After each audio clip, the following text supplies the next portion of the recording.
শাহরিয়ার কবির লোকটা পটপট করে ভালোই মিথ্যা কথা বলে।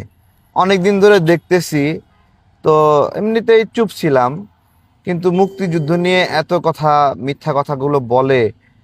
দেখেন, মুক্তিযুদ্ধের পূর্বে যে একটা সরকার গঠিত হয় পাকিস্তানের, সেই সরকারে সে একটা বক্তব্যে বলল জামাত থেকে একজন মাত্র সেই সরকারে ছিল। সেই আবার আরেকটা বক্তব্যে বলল জামাত থেকে দুইজন বক্তব্য। তার নিজের কথা দ্বারাই সে নিজে মিথ্যাবাদী প্রমাণিত হচ্ছে। জামায়াত ইসলাম বাংলাদেশের ইতিহাসে বিএনপি জোটের বাইরেও আরেকবার ক্ষমতায় ছিল। ৭১ সালে পূর্ব পাকিস্তান প্রাদেশিক সরকারে জামাতের ৩ জন মন্ত্রী ছিল। ৩ জন না ভাই, একজন। আপনার কাছে কাগজ আছে, আমার কাছে। আওয়ামী লীগের ছিল ৩ জন, মুসলিম লীগের ৫ জন, জামাতের ১ জন। মালিকের মন্ত্রী সবাই ৫ জন ছিলেন মুসলিম লীগের মন্ত্রী, ৩ জন ছিলেন আওয়ামী লীগের মন্ত্রী, পিডিপির মন্ত্রী ছিলেন ৩ জন, আর ২ জন ছিলেন কার? জামাত ইসলাম। কিন্তু এমনভাবে আত্মবিশ্বাস নিয়ে দলিল সামনে করে বলে যে না, এটা অবশ্যই সত্যি হওয়াই উচিত।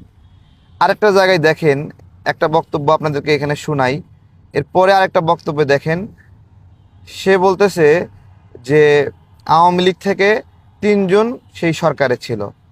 আবার তারই আরেকটা বক্তব্য যে আওয়ামী লীগ থেকে ৪ জন সেই সরকারের ছিল। আওয়ামী লীগের ৪ জন, সে কথা বলেন না কেন? আওয়ামী লীগের ৪ জন তো ছিল ওই মিনিস্ট্রিতে।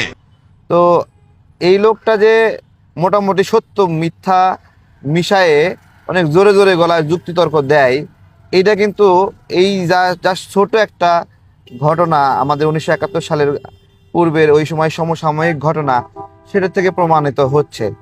নিজের নামের সাথে একটা লাগাই দিছে ব্যারিস্টার, আর এই একটা অবস্থা। এর আগে শাহরিয়ার কবির নামে একজন ভদ্রলোক ছিলেন, তিনি এই ধরনের একটা কথাবার্তা বলতেন। তো আসলে কারো শূন্যস্থান তো ফাঁকা থাকে না।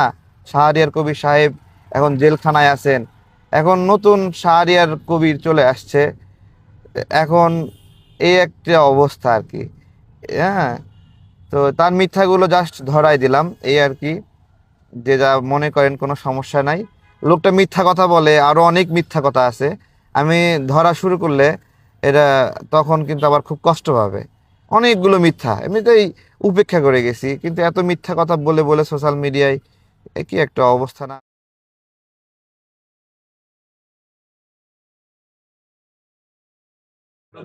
আসসালামু আলাইকুম। আপনি দেখছিলাম অবশ্যই ওই যে ইয়ের জন্য যখন আপনার শুনেন, নিবন্ধনের জন্য করছিলেন, মানে জিততে হলে তো একা কাছে দিতে পারে না কেউ। আপনার যদি একটু আশেপাশে বলা বলি করেন না, তাহলে হয়তো বা হ্যাঁ হবে আপনারা ইনশাআল্লাহ। আমাকে সংসদে দেখবেন। অবশ্যই আপনার তো এমনি পরিচিত, আমার দ্বারা কারো ক্ষতি হবে না, আমি এটুকু বলতেছি। আমি আমার এই রাজনৈতিক ক্যারিয়ারে কারো মাথায় বাড়ি দেওয়া, ভয় ভীতি দেখানো, এগুলো আমি আমি করিনি কখনো। আপনি রিসেন্টলি যে মিডিয়া গুলাতে যে কথাটা বলতেছেন ভালো লাগতেছে, আপনি কথাটা দোয়া করেন। শুনি তো মাঝে মধ্যে। আমি সবাইকে নিয়ে থাকার চেষ্টা করব, বুঝছেন। অনেকে অনেক কষ্ট পায় না বিভিন্ন কারণে, রাজনৈতিক প্রতিপক্ষের কারণে। আমার এখানে কেউ প্রতিপক্ষ নাই। ঠিক আছে, ঠিক আছে, আপনি ইনশাআল্লাহ। কারোর সাথে অ্যাড অন নেই, এটাও ভালো। এটা লাস্টে তো নুরুল সাহেব আর অন্যরা তো একজাস্ট হয়ে তো আজকে পত্রিকাতে দেখলাম লিখলো এখানে একবার ভরাট না, যে যেখানে সুবিধা মনে করতে যাইতেছে।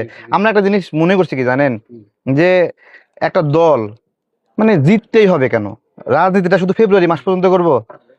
মানে আমার একটা আলাদা পরিচয় আছে না। আমি বিএনপি না, আমি জামাত না, আমি জাতীয় পার্টি না, আওয়ামী লীগ না। আমি একটা আলাদা পরিচয় নিয়ে কিছু তো কিছু করি। এই পরিচয়টা যদি বিলুপ্ত হয়ে যায়, তাহলে এটা দেশের ক্ষতি। প্রত্যেকটা ছোট পরিচয়, ছোট হলেও একটা পরিচয় সেটা। ঠিক আছে, তাহলে যাই, আসি ইনশাল্লাহ। আসসালাম।